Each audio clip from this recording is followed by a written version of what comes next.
Your house does not own you, the bank does, and it charges rent forever. Not rent to live there, rent to borrow your own roof. Buying can build wealth, but debt can build a cage. That distinction changes your life, especially in the 2026 housing crisis, because everyone repeats the same spell.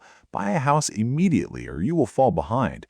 But fear makes expensive decisions, and expensive decisions steal options. 10,000 years ago, shelter meant survival. A secure cave protected your tribe, food stayed dry, children stayed warm, predators stayed outside.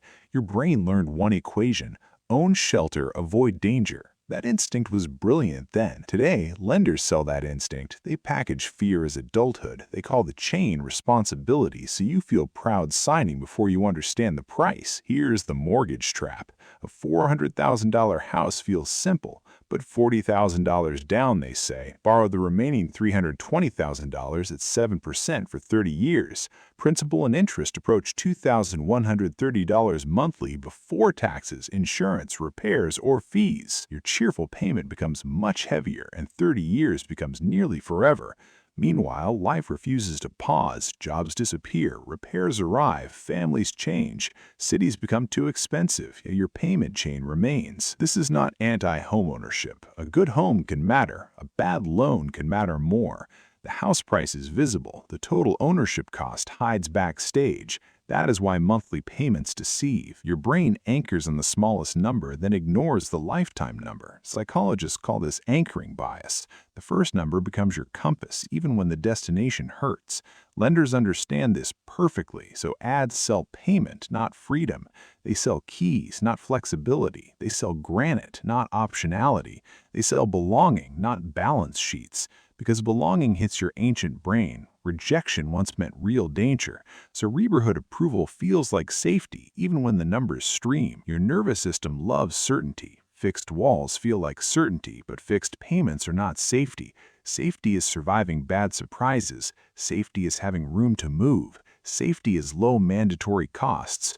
Quiet wealth buys breathing room, not the loudest address, not the biggest kitchen, not impressing strangers at barbecues. Quiet wealth means you can leave a bad job, leave a draining city, leave a harmful relationship, leave a financial emergency intact. That is what freedom costs.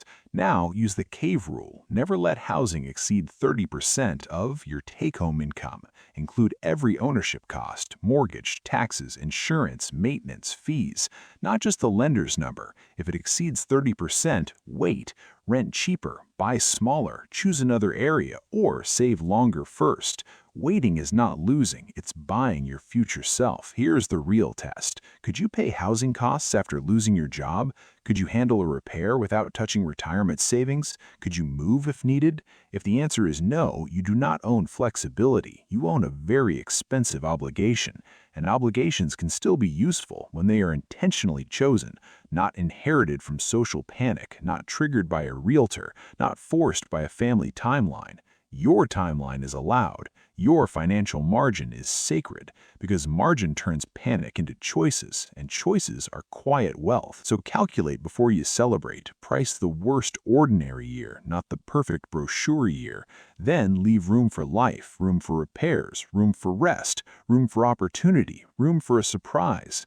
That room is the asset. The house is just shelter. Never confuse them again. If this changed your perspective, share it with one future homeowner. Someone needs permission to wait, because waiting can be courage and smaller can be stronger. Freedom is not a postcode. Freedom is your next move, and that move starts today.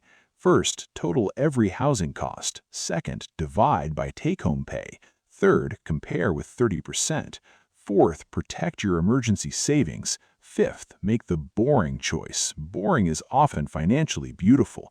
The trap needs your urgency. The escape needs your patience. The bank wants your signature. Your future wants your options. Choose the future that breathes, not the house that impresses. Next, watch the status trap. Why looking rich keeps you broke. Subscribe for quiet wealth psychology. Build options, break traps, live free.